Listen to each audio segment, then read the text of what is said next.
Halo semuanya, selamat datang di Fuentes dan dengan aku Bilsa. Dan kali ini ya kita akan ngebedah sebuah kasus yang cukup menggemarkan publik belakangan ini. Kasus ini tuh melibatkan seorang pemuka agama yang cukup dikenal di tanah air. Bahkan aku juga sempet sering lihat di TV-TV gitu ya.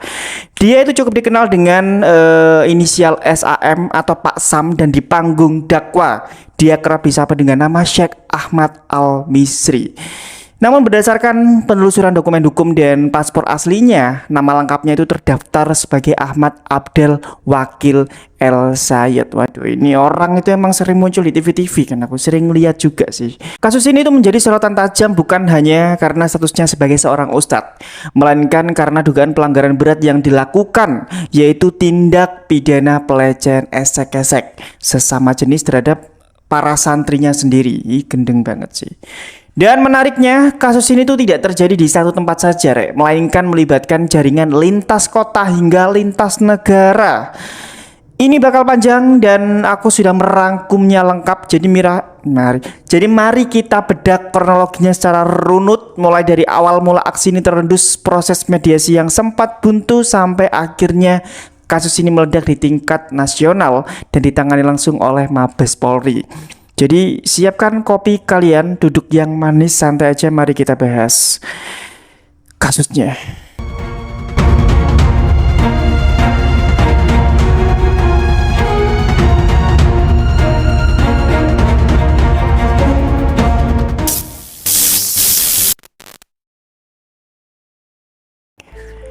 Sebelum kita masuk ke tahun 2021 ya, mari kita bedah dulu profil dan juga latar belakang dari sosok Asam ini gitu. Kita panggil Pak Sam aja ya, agar kita tuh bisa memahami seberapa besar pengaruh relasi kuasa yang dia miliki di masyarakat.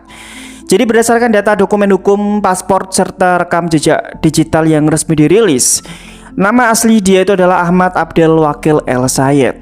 Nama panggungnya terkenal dengan Syekh Ahmad Al-Misri atau Ustadz Sam. Dia itu berasal dari Mesir sebagaimana dokumen paspor internasional miliknya dan gelar Al-Misri yang juga disandangnya. Dia itu dikenal luas sebagai pemuka agama, ulama, dan juga penceramah yang memiliki reputasi besar di Indonesia. Bahkan juga wajahnya kita nggak asing banget lah. Dia itu juga warawiri di televisi. Bahkan dia juga pernah jadi juri hafiz Quran kalau nggak salah ya. Sebagai figur pendakwa ya, dia itu memiliki pengaruh dan juga otoritas spiritual yang sangat kuat di kalangan pengurus yayasan, guru, hingga para santri di berbagai daerah. Status sosialnya yang terpandang inilah yang kemudian hari diduga kuat dijadikan tameng untuk menyembunyikan tindakan penyimpangannya. Kisah kelam ini tuh sebenarnya bukan barang baru yang tiba-tiba muncul gitu aja ya. Jika kita mungkin bisa menarik mundur garis waktunya, jejak digital dan juga kesaksian para tokoh agama itu menunjukkan bahwa tanda-tanda penyimpangan ini tuh sudah mulai tercium sejak tahun 2021. Salah satu saksi kunci dalam kasus ini tuh adalah Ustadz Abi Maki. Beliau adalah seorang pemuka agama yang juga mengenal rekam jejak pelaku. Berdasarkan keterangannya, pada tahun 2021 tersebut sejumlah santri itu mulai berani bersuara dan mereka tuh mengadukan tindakan tidak senonoh yang dilakukan oleh Pak Sam kepada mereka. Mendengar aduan yang mencoreng institusi keagamaan tersebut dari para guru, santri, pengurus beserta tokoh-tokoh agama yang ada di daerah situ ya, itu nggak tinggal diam. Mereka tuh memilih mengambil langkah persuasif terlebih dahulu demi menjaga nama baik dunia pendidikan Islam. Jadi mereka waktu itu ya mengadakan sebuah pertemuan khusus yang disebut dengan tabayun atau proses klarifikasi atau mencari kebenaran. Jadi dalam forum tabayun di tahun 2021 itu, Pak Sam itu dihadirkan langsung di depan para korban, guru, dan juga pemuka agama. Terpojok oleh kesaksian para santri, Pak Sam akhirnya tidak bisa mengelak di hadapan forum. Dia itu menyampaikan permintaan maaf secara terbuka dan mengakui kesalahannya dan membuat janji sakral. Setelah itu dia terus berkomitmen penuh dan berjanji di atas materai bahwa dia tidak akan pernah mengulangi lagi perbuatan pelecehan esek-eseknya sesama jenis tersebut. Setelah pertemuan itu, suasana itu sempat mereda. Banyak yang mengira bahwa sang oknum ustadz ini itu telah benar-benar bertaubat dan kembali ke jalan yang lurus. Namun sayangnya, itu hanyalah ketenangan sebelum badai. Janji tinggal janji. Memasuki tahun 2025, dinding-dinding pembatas yang menutupi rahasia kelam ini tuh akhirnya runtuh kembali. Trauma mendalam yang dialami oleh para santri baru itu membuat mereka tidak tahan untuk terus bungkam. Secara berangsur-angsur, beberapa santri itu juga kembali mendatangi para guru senior dan juga menceritakan hal yang mengerikan. Di mana di sini Pak Sam lagi-lagi berulah lagi. Bukannya bertobat atas kesalahan di tahun 2021, pelaku justru memanfaatkan otoritas spiritual dan posisinya sebagai guru untuk kembali menjerat korban-korban baru dengan modus yang serupa. Dari sini ya, kekecewaan mendalam pun juga dirasakan oleh para guru dan juga tokoh agama, termasuk Ustadz Abi Maki dan juga Habib Mahdi. Beliau adalah seorang tokoh agama lain yang ikut mengawal kasus ini. Jadi Habib Mahdi itu bahkan ya sempat memberikan pernyataan keras kepada publik bahwa identitas atau nama yang selama ini dikenal masyarakat luas di panggung dakwah itu hanyalah nama panggung semata, sementara perilaku aslinya di balik layar itu sangat bertolak belakang. Tindakan berulang di tahun 2025 ini itu menjadi titik balik. Para guru dan juga perwakilan keluarga korban itu merasa bahwa jalur kekeluargaan atau tabayun sudah nggak lagi efektif. Pelaku itu dinilai manipulatif dan juga memanfaatkan kesabaran mereka untuk terus mencari mangsa. Akhirnya keputusan bulat itu diambil ya, dan kasus ini itu harus dibawa ke ranah hukum pidana. Bahkan keluarga korban juga didampingi para tokoh agama resmi itu melayangkan laporan ke Bareskrim Polri. Karena skala kasus ini itu melibatkan korban yang cukup banyak dan status pelaku sebagai tokoh publik, penanganannya ditarik langsung ke tingkat pusat oleh Mabes Polri. Kasus ini itu bahkan memicu perhatian serius dari lembaga legislatif negara. Tepat pada tanggal 2 April 2026, Komisi 3 DPR RI itu menggelar sebuah rapat kerja yang sifatnya tertutup. Rapat krusial ini tuh dihadiri oleh jajaran petinggi kepolisian Republik Indonesia ya, dan perwakilan dari Lembaga Perlindungan Saksi dan Korban LPSK gitu. Dan di sana juga pasti ada perwakilan dari pihak keluarga korban, yang dimana rapat ini tuh agendanya adalah mengawal proses hukum agar berjalan transparan sekaligus memastikan keselamatan fisik dan juga psikologis para santri yang menjadi korban. Setelah rapat tertutup selesai di gedung parlemen tersebut, Direktur Tindak Pidana Perlindungan Perempuan dan Anak serta Pemberantasan Perdagangan Orang Bareskrim Polri Brigjen Pol Nurul Aziza itu memberikan keterangan pers kepada media. Disinilah fakta mengejutkan mengenai sebaran lokasi kejadian atau lokus delikti itu mulai terungkap ke publik. Polri menyatakan ya bahwa tindakan bejat yang dilakukan oleh Pak Sam itu tidak hanya berpusat di satu asrama atau di satu daerah aja, Rek. Jadi berdasarkan hasil penyelidikan dan juga pemeriksaan saksi-saksi, tim penyidik itu menemukan bahwa tempat kejadian perkara itu tersebar di berbagai wilayah di Indonesia, bahkan juga ada di luar negeri. Gendeng banget sih, sampai meluas gitu ya. Beberapa lokasi utama yang tercatat dalam berkas kepolisian itu ya ada di Purbalingga Jawa Tengah, Sukabumi Jawa Barat, Bandung Jawa Barat, Jakarta hingga Mesir di luar negeri. Anjir Cik, di Mesir anjing. Berarti orang ini tuh jam terbangnya tinggi banget gitu kan ya.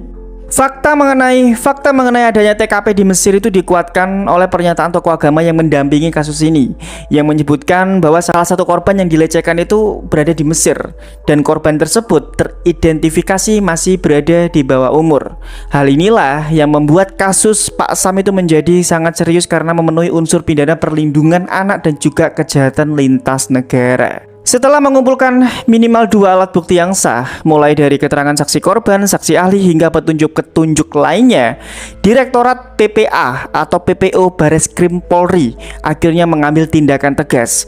Pada akhir April 2026 melalui pernyataan resmi yang disampaikan oleh Kepala Biro Penerangan Masyarakat Div Humas Polri Brigjen Pol Truno Yudo Wisnu Andiko, pihak kepolisian itu mengumumkan bahwa Ustadz Sam alias Ahmad Abdul Wakil El Sayed telah resmi ditetapkan sebagai tersangka. Namun ya, penegakan hukum ini tuh menghadapi tantangan baru. Tersangka diketahui memiliki akses jaringan internasional dan dilaporkan sempat berpindah-pindah tempat. Bahkan ya, dia itu berada di luar jurisdiksi hukum Indonesia. Nah, untuk mengantisipasi kaburnya pelaku lebih jauh, Bareskrim Polri itu langsung berkoordinasi dengan Divisi Hubungan Internasional. Dari sini, langkah taktis yang diambil oleh Polri adalah menerbitkan dan mengajukan red notice ke Interpol. Ya mungkin bagi kalian yang belum tahu ya, red notice itu apa?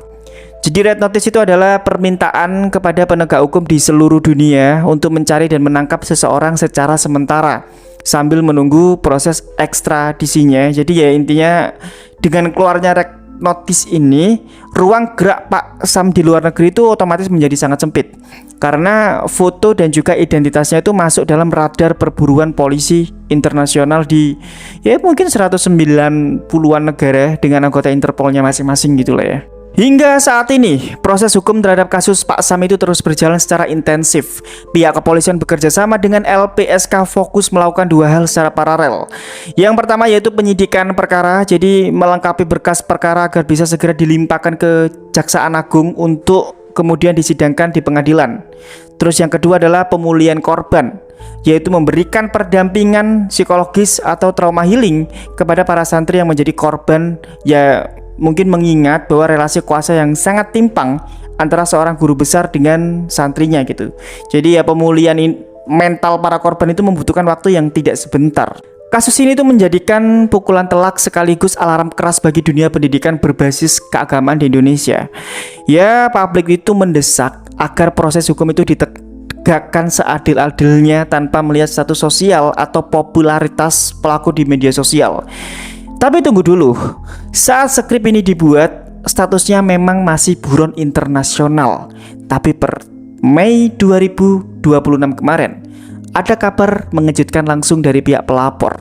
Jadi Pak Habib Mahdi, beliau itu mendatangi Bareskrim Polri dan ternyata pelarian Pak Sam berakhir di tanah kelahirannya sendiri.